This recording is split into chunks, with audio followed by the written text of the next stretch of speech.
Bom, gente, bom dia, boa tarde, boa noite. Estamos aqui hoje para tratar um pouquinho dos aspectos legais da administração. Trata-se um pouquinho sobre administração e o direito, dentro do curso de técnico em administração. Vamos direto aos slides. Aqui eu apresento a disciplina, a unidade 1 desse módulo. Bom, nome do professor, meu nome é Antônio João Ferreira Júnior, tá? Especialista. Vou passar um pouquinho para vocês do meu conhecimento na área de administração e na área do direito.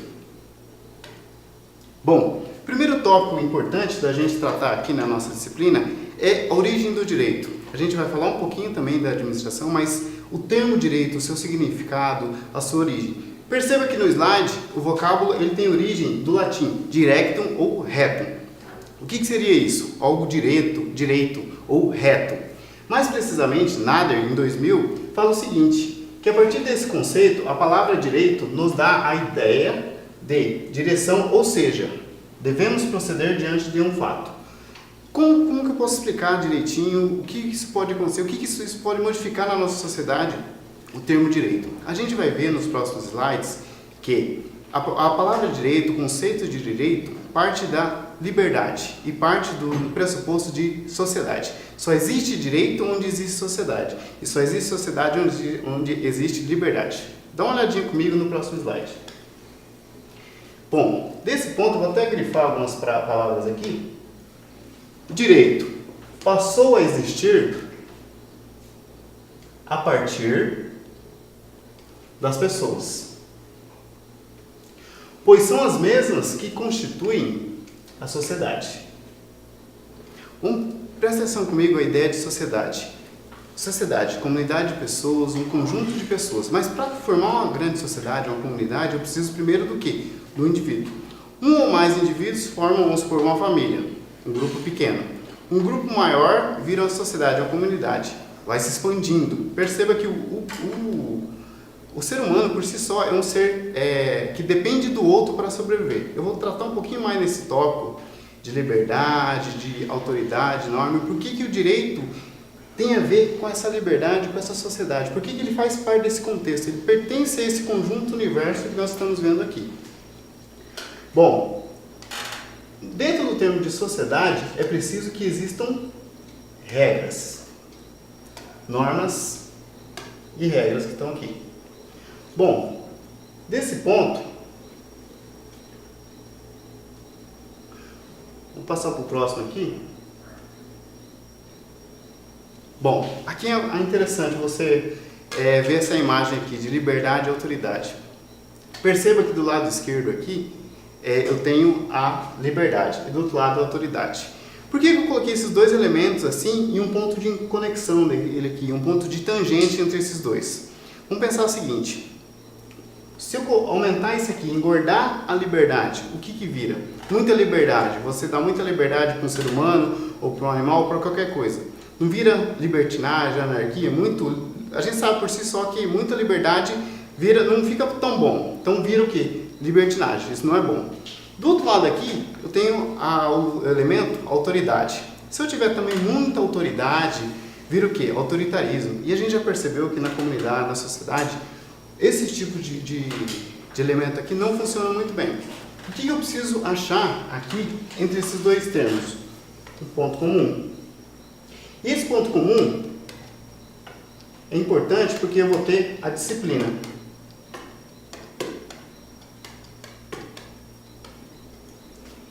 Esse ponto de tangente, onde esses dois elementos se tocam, é o ponto da disciplina. O que é disciplina? Ou seja, eu não tenho nem muita liberdade e nem muita autoridade. Eu tenho um ponto de equilíbrio entre esses dois. O que é normal, o que é norma, o que é regular. Então, assim, eu tenho liberdade, mas minha liberdade vai até certo ponto onde tem uma autoridade que restringe.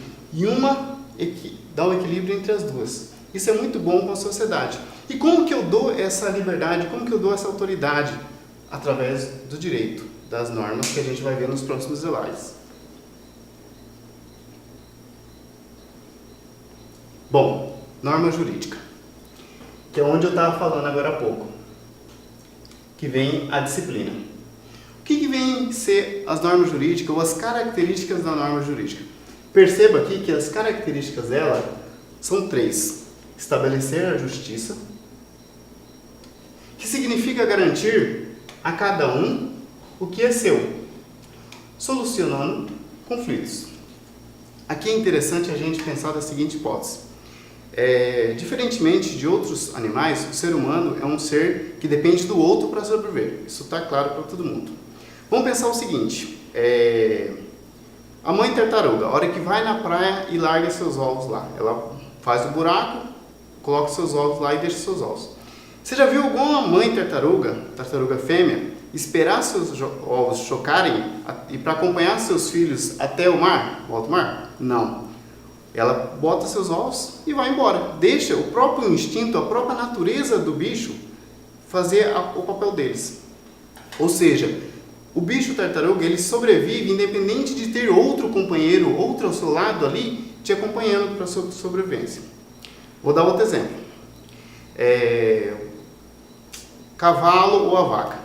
Quanto tempo em média leva um cavalo ou uma vaca, ou no caso um bezerrinho ou um potro pequeno, para andar? Que são de horas, a partir do parto, ele já começa a andar. Mas por que isso? Porque o instinto dele de sobrevivência já o condiciona isso. Pega esses dois exemplos, a tartaruga e o quadrúpede, e vamos trazer para o aspecto do ser humano. Essa liberdade que o ser humano tem, entre aspas. Essa liberdade, ela é restrita, porque o ser humano, por si só, pelo instinto dele, não sobrevive. Vou dar o mesmo exemplo. Pega um ser humano recém-nascido e joga na beira da praia e fala para ele, toca a sua vida. O que vai acontecer? Não vai sobreviver. Por quê? Justamente, o bicho ser humano, do ponto de vista de instinto de sobrevivência enquanto bebê, é um bicho inútil, porque ele não consegue sobreviver. Então ele precisa do outro, precisa viver em sociedade para poder manter a sua sobrevivência e garantir a sua subsistência ali, no contexto. Percebeu essa ideia de um ser humano, ele é livre para fazer o que quer, mas ele depende do outro para sobreviver? E ele, dependendo do outro, ele vai viver em sociedade, vai viver junto com as outras pessoas. Vem para cá, vamos dar mais uma olhada aqui. A segunda característica de norma jurídica: impor deveres. Lembra dos dois elementos que eu falei para você? Liberdade e autoridade? O impor dever, vamos pegar a palavra dever, vamos substituir por obrigação. Entre liberdade e autoridade, onde que ela vai estar? Ela vai estar do lado da autoridade, ou seja, o ser humano por si só nasce um ser livre. Se formos considerar do ponto de vista bíblico, o livre-arbítrio. O que é livre-arbítrio? Livre, liberdade, e arbítrio. Vamos pensar assim no arbítrio, como o juízo de futebol, pela simbologia da palavra, pelo quase sinônimo das palavras. Arbítrio seria o quê? Juízo de decisão, ou seja, ele decide ou tem livre escolha de decisão. Livre-arbítrio é o quê? Você tem liberdade para escolher, para decidir a melhor forma de viver. Isso é a liberdade do ser humano. Só que essa liberdade é restrita por algumas coisas, no caso, alguns deveres. No nosso caso, com a moderna sociedade, nós temos o Estado, que impõe deveres, ou seja, ela é a autoridade perante a sociedade e perante o indivíduo. Ela impõe para o indivíduo e para a sociedade um cumprimento de normas já previamente estabelecidas. O que são essas normas? Justamente a disciplina. A disciplina que restringe a liberdade do indivíduo, ou da sociedade, ou daquela coletividade de pessoas. E a última característica é o atribuir direitos, que concede o direito à outra parte de exigir que a norma seja cumprida. Vamos pensar o seguinte, para que eu conceda a liberdade ao outro, ou eu ganhe um direito, eu preciso restringir uma parte da minha liberdade, ou seja, eu cedo uma parte da minha liberdade para que eu consiga viver em coletividade. E para isso eu tenho alguns deveres, alguns direitos que eu ganho com isso, mas só que eu tenho os deveres também. Vamos passar os slides, falar um pouquinho dos ramos de direito, e aí daqui a pouco eu vou falar um pouquinho mais do contexto da administração. Como que a administração vai entrar nesse contexto? Você, como futuro técnico em administração, futuro gestor de pessoas, gestor de recursos, que é o que eu quero que você faça daqui a uns dias, tem que saber qual que é os pontos ou as noções que você tem que saber, enquanto gestor, sobre isso aqui, sobre o direito, sobre a administração, o que implica isso? Do ponto de vista histórico, A administração, se a gente for comparar com outras ciências, outros ramos da ciência, é uma ciência, uma menininha nova de 100 anos. Dentre as outras ciências, ela é nova. Ela tem cerca de 100 e poucos anos. Ou seja, as outras são muito mais antigas. Ela é uma prematura, recém-nascida, se a gente for pegar todo o histórico do ramo da ciência. Mas do direito já é bem antigo, desde Aristóteles, Sócrates, já falava um pouquinho dessa ideia de direito. Bom, e quais são os principais ramos do direito? Bom, nós temos duas divisões do ramo de direito. Alguns aqui, nas outras unidades, a gente vai aprofundar um pouquinho mais.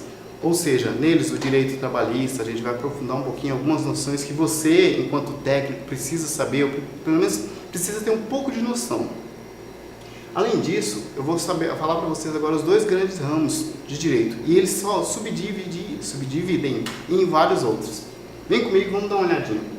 Nós temos o direito público, que é as leis que emanam do Estado, regulando os interesses da sociedade. Nesse caso aqui, lembra que eu falei que a formação da ideia de sociedade, eu parto do pressuposto que um indivíduo, mais outros indivíduos, um grupo de indivíduos vai se somando a várias outras famílias, cria um grupo maior de sociedade. Essa sociedade vive junto. E para viver junto, ela precisa do direito. Porque o cerceamento da liberdade de alguns vai garantir o direito de outros. E aí vai criar uma disciplina, ou seja, a harmonia entre eles. Porque o Estado, do ponto de vista moderno, ele é o garantidor do sucesso social. E ele vai garantir isso através do quê? Das normas, das leis que ele próprio vai produzir. O direito privado. Regulam as relações jurídicas. E aqui é legal, ó, entre os particulares. No direito público, existe o Estado para com o indivíduo, para com a sociedade. Uma hierarquia, onde eu tenho uma autoridade maior e tenho aqui a sociedade menor. No caso do direito privado, é a relação entre iguais, entre os particulares, ou seja, indivíduo e indivíduo, pessoas que pertencem à mesma classe social ali, empresas. Então, tudo do ramo privado vai ser dentro desse direito privado, que ele defende ou predomina o interesse de cada indivíduo. Perceba que o meu interesse ou o interesse de outros sempre vai dar divergência, sempre vai haver conflitos de interesses ou conflitos de vontades. Eu posso ter vontade de algo, a outra pessoa vontade de outra coisa. E aí surge um conflito. E eu preciso de um terceiro que vai justamente mediar ou vai dar assim, ó, a quem pertence o direito. Isso está separado nesses slides que a gente vai ver um pouquinho mais. Aqui é legal, eu fiz uma divisão que está baseado no livro do Coutrin, de 2008, que fala a respeito do direito, na legislação brasileira mais atualizada, como que ele está dividido. E aí nós temos ali, ó, percebam, o direito, tá? E ele vai começando a se ramificar, a se dividir em partes menores. Lembra do público que eu falei? Esse público ele tem alguns elementos. Eu tenho um elemento interno, que eu tenho direito constitucional, direito administrativo, direito penal, direito tributário, direito processual. E dentro do direito público, aí eu tenho também o externo, ou seja, internamente eu tenho o externo, o internacional público. O que seria bem esse internacional público? Ou seja, aquela relação entre aquela comunidade de pessoas, aquele território, um exemplo, a relação entre Brasil e Argentina. O direito que vai imperar sobre essa relação, qualquer tipo de relação entre esses dois territórios, essas duas nações, vai ser o direito internacional público, ou seja, um direito público externo. Vamos olhar de outra forma agora, com relação ao direito privado. Direito privado nós temos o direito interno, e ele é subdividido em direito civil, comercial e do consumidor. Esse direito civil, comercial, do consumidor, vamos prestar atenção. Algumas coisas da relação da vida civil das pessoas, idade, capacidade jurídica, vai estar bem aqui, direito civil. Comercial, na doutrina melhor, na legislação melhor, está direito empresarial, ou seja, direito das empresas. E o direito do consumidor, onde vai mensurar a relação entre o quê? Um empresário ou a empresa ou a pessoa, seja ela jurídica ou física, que faz a relação de consumo, onde eu tenho um outro indivíduo na outra ponta, que é o consumidor. Então eu tenho quem vende e quem compra. E essa relação é normatizada, é regulada pelo direito do consumidor. E além disso, do âmbito externo, do direito privado externo, eu tenho direito internacional privado. Perceba que você pode falar, professor, mas o que tem a ver esse com esse? Perceba, essa é a relação entre estados. Vamos supor, Brasil e Argentina. Qual que é a relação jurídica? Qual que é o direito que vai imperar? Vai ser o direito público internacional público. Beleza. Fizeram um acordo lá, um tratado internacional. Para ver se aquele tratado vai se aplicar à norma interna, ele vai utilizar o direito internacional privado. Esse aqui você não precisa aprofundar, só para você ter uma noção, um mapa mental de como que é separado o direito. Vamos passar os slides para a gente ver aprofundar um pouquinho mais sobre essa perspectiva. Bom, aqui é interessante são os princípios da administração pública. Você pode ou não estar dentro, inserido na administração pública, mas você sofre influência dela, de alguma forma você sofre. Vamos olhar um pouquinho, porque no artigo 37 da nossa Constituição, que é a nossa Carta Magna, o instrumento normativo maior do nosso Estado brasileiro é a nossa Constituição. E no seu artigo 37, ela traz alguns princípios fundamentais da administração pública. Que essa administração pública deve obedecer esses princípios.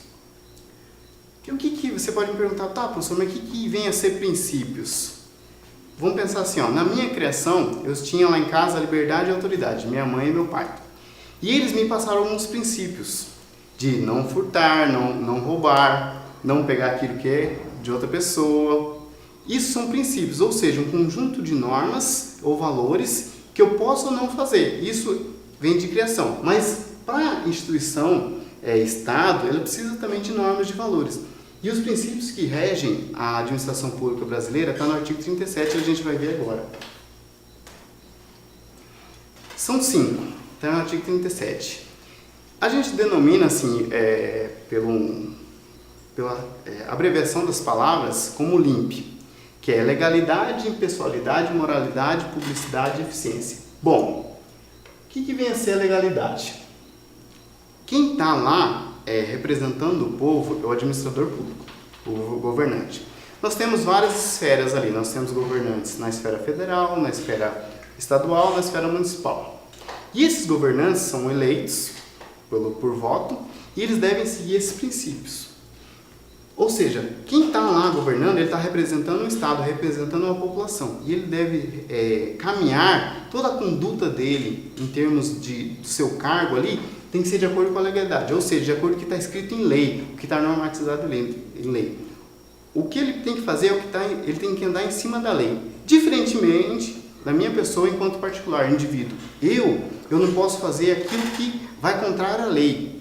Ou seja, se lá na lei, no Código Penal, está falando assim, no artigo 121, não matar alguém é crime, eu não posso matar. Então, assim, eu não posso fazer aquilo que a lei está falando para mim não fazer. Já no caso do administrador público, ele tem que fazer o que a lei, ou a lei de acordo com a administração pública, está dizendo. Ou seja, se para contratar ou para fazer compra, o administrador público, ele não pode fazer igual a gente, ir lá no mercado e comprar por livre e espontânea vontade. Existe todo um procedimento. Qual é o procedimento legal que ele pede? A licitação. Essa licitação está redigida, normatizada em lei. Ou seja, então, para comprar, ele precisa utilizar a legalidade. Então, o caminhar dele vai ser em cima da lei. Tá? O caminho que ele vai percorrer em cima da lei. Impessoalidade. Aqui ele não pode trazer o interesse pessoal dele, ou da família, ou dos próximos a ele. Ele tem que defender o interesse daquela coletividade de pessoas na qual ele está representando. A gente não vê tanto isso. Primeiro, a gente está assim, na realidade, a gente vê outra coisa, mas o que está escrito na norma é que esse princípio da impessoalidade, ele tem que defender o interesse da coletividade de pessoas, tá? Interesse público, não interesse pessoal ou interesse familiar dos amigos ali dele. Moralidade. Aqui é interessante que vem da ideia de boa-fé, ou melhor dizendo, a gente pode pensar assim, da probidade. E aí você pode me falar, tá, professor, mas o que é probidade? Você já viu a expressão improbidade administrativa? Tem alguns ex-ministros do governo Lula que estão condenados, estão em julgamento por conta disso.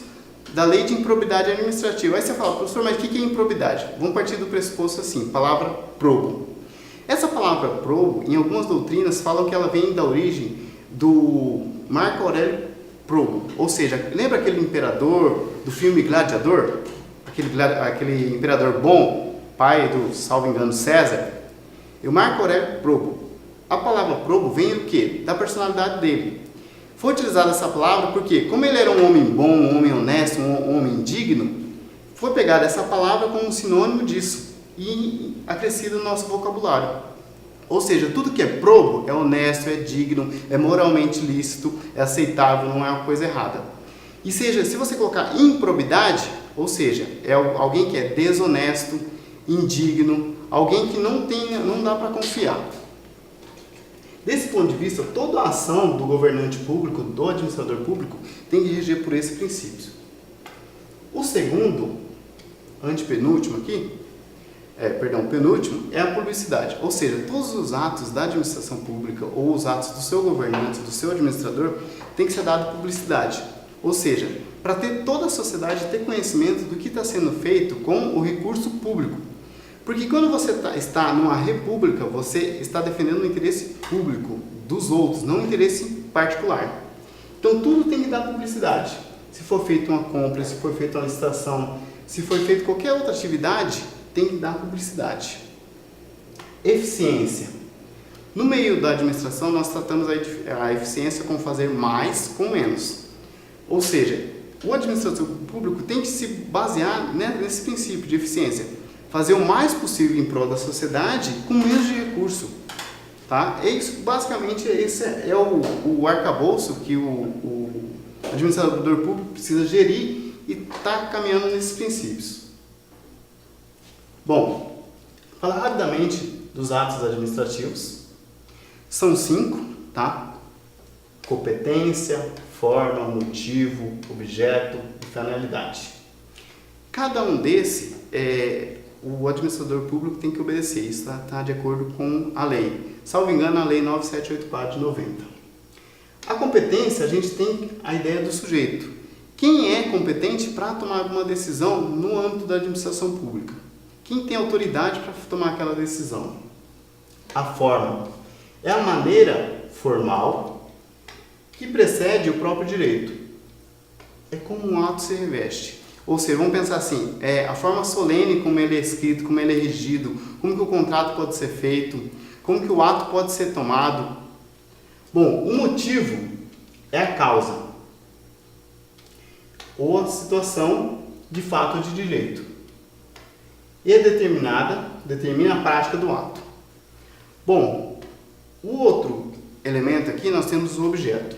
O objeto é um ato em si mesmo, em que decide e assegura-o como verdadeiro. E por último, e não menos importante, nós temos a finalidade, que sempre preserva aqui o interesse público. Vamos pegar um exemplo assim, de um ato administrativo, bem rapidamente aqui. Pega um exemplo, uma multa de trânsito. Eu tenho ali o guarda, o agente de trânsito. Ele é autoridade? Ele é competente? Tá? Ele tem, pelo Estado, concedido poderes de competência para exercer? Ele tem. Ele pode te notificar com a multa? Pode. Notificar, acompanhar ali você e te multar? Beleza, pode. Qual que é o motivo que deu causa? Imagine que você passou num semáforo fechado. O agente público olhou, ele tem competência, ele pode ali formalizar a notificação.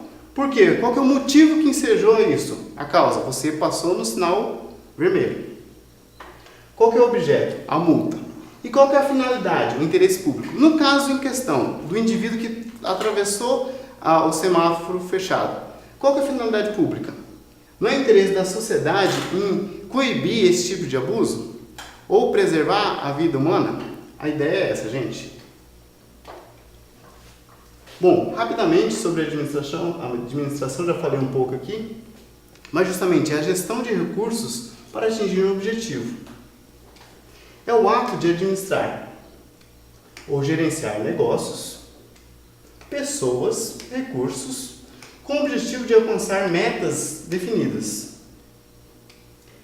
A palavra tem origem no latim, administrare, traione, na verdade, que significa direção e gerência.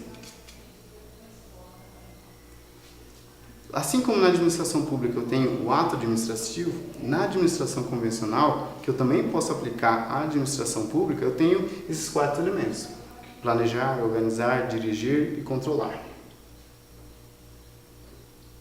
Aqui, por último, são só dois conceitos básicos de administração. Um pelo Maximiano e o outro pelo Chiavenato, que fala o seguinte: é o processo de tomada de decisão. Você vai tomar decisão fazendo aquele processo administrativo: planejar, organizar, dirigir e controlar. Tomar decisão sobre os objetivos e utilização dos recursos. O processo administrativo abrange 5 tipos principais de decisões, também chamados de processos ou funções. Que aqui no Maximiano ele usa a palavra planejamento, organização, liderança, execução e controle. Perceba que existem outras doutrinas que restringem um pouquinho essa ideia aqui, ó, e condensam isso tudo na palavra direção. Chiavenato, que também é um dos maiores escritores do Brasil no ramo da administração, fala o seguinte: que a administração é o processo de planejar, organizar, dirigir, controlar o uso de recursos a fim de alcançar objetivos. A tarefa básica da administração é de fazer as coisas por meio das pessoas de maneira eficiente e eficaz. Bom, isso é só uma breve introdução. Nós estamos na primeira unidade aqui da disciplina de aspectos legais de administração. Nós temos mais 3 encontros aqui e eu espero você aí animado para a gente continuar estudando e continuar nesse rumo do conhecimento. Gente, muito obrigado. Um abraço.